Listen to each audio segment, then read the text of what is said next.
I'm Scotty, like Pippen, ballin', switchin', boy. Too hotty, like kitchen, like a water whippin', boy. Fingers. What's going on, guys, and welcome back.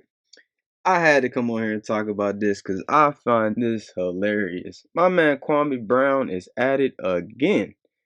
He is recently, along with a few others, has jumped on LeBron's case about the Lakers' lackluster play, and just feels like LeBron is not doing what he needs to be doing. So I'll just cut to the point. Kwame Brown, in a nutshell, basically said LeBron is playing too much like Steph Curry.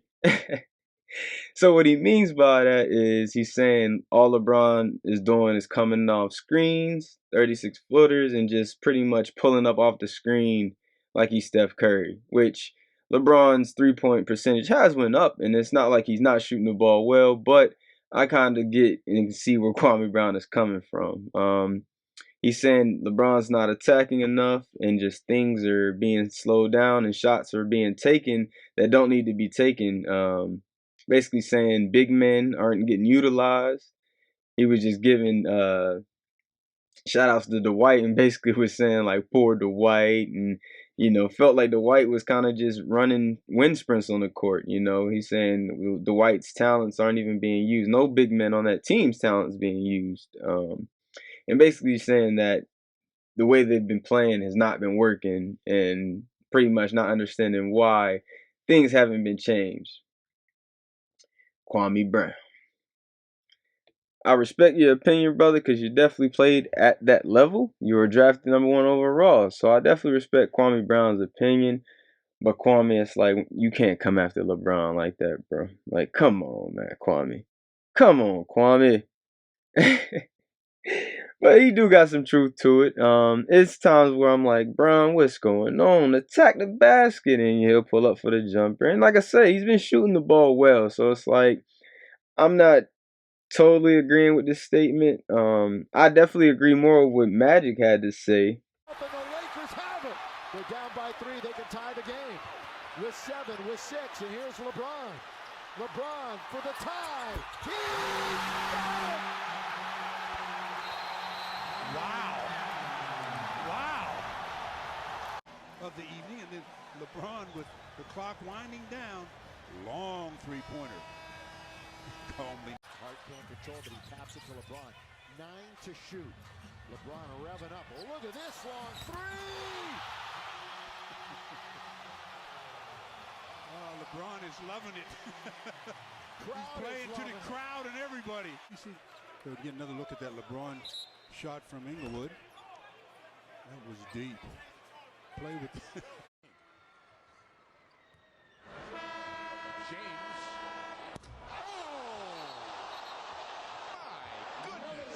It's impossible to get that shot up. Thinking about it. LeBron sends it. Oh, he did not! From about 30 feet. My goodness. Iguodala and finish. Back out LeBron James. Puts up a 3. Gets it to go! LeBron James from way downtown. And the Cavs go up by 1. This many games in the regular season since near his rookie year. Korver off the mark. Another possession. James launches. And he drills it.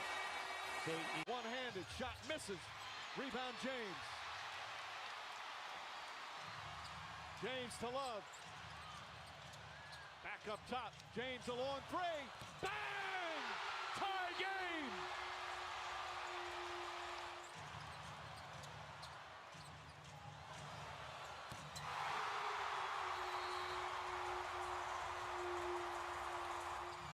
After being blown out by the Nuggets 133-96, the Laker fans can accept being outplayed, but we deserve more than a lack of effort and no sense of urgency. Only Jesse, Bus, you deserve better. And that's what Johnson said. And he's right. When you play for organizations such as the Lakers, and you come from that type of legacy, the Showtime Lakers, Kobe and Shaq, it's a lot of pressure to play for LA. So you got to bring it night in and night out. And to have efforts like that, losing is a difference between, like Magic said, just not having any effort and getting pummeled 133 to 96. You know, that just, you didn't show up. You guys weren't ready for work, and you just weren't ready to perform. You just stepped to the office and was like, let's get this over with. So that can't be the approach, especially when you're playing for a team like LA. You gotta have that grit. You gotta be able to, buckle down night in and night out and perform. But I don't totally blame LeBron. I really don't. He has a lot of pressure on him, as he always does, and he deals with it. But that roster is only sketchy because if you just paid attention to LeBron in the past and just past teams, he thrives better when there's another ball handler on the court with him that he can rely on. And right now, I feel like he's missing that. He has the proper shooters around him, like the Monks, Melo. Those guys are knocking down shots, so that's not the issue. Bradley, those guys are hitting shots. The issue is he's having to be the dominant ball handler all the time, and that's tough, especially at the age that LeBron's at. So if he was able to have another ball handler that he could rely on, I feel like the offense would run a lot more smoother. Thus far, he would have a little bit more energy to play on the defensive side and to create those turnovers and to create those energy plays because he's not exhausted from running the entire offense himself. Of course, that's what they brought Westbrook in to do, is to take over that dominant ball role and be able to handle and control the ball. But that hasn't worked out, as Russ has shot the ball horrible and also has had a stint of bad turnovers. So I'm not sure moving forward. All-Star break is coming up, trade deadline is coming up. I'm not sure if movement will be made on LA's part.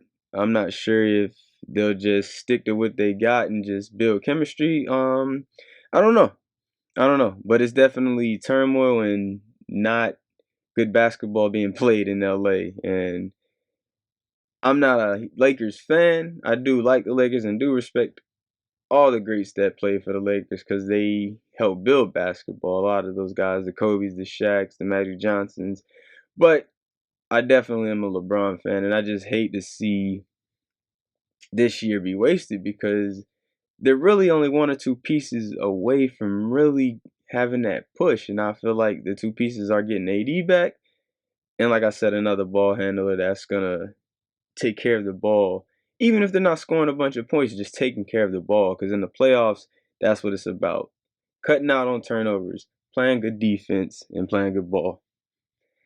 So like I said, I don't totally blame LeBron, but as far as what Kwame was saying about being Steph, it has some truth to it. He's definitely tried to fit in with the new wave of the deep ball, and he's still trying to stay hip and young. I ain't mad at LeBron, man.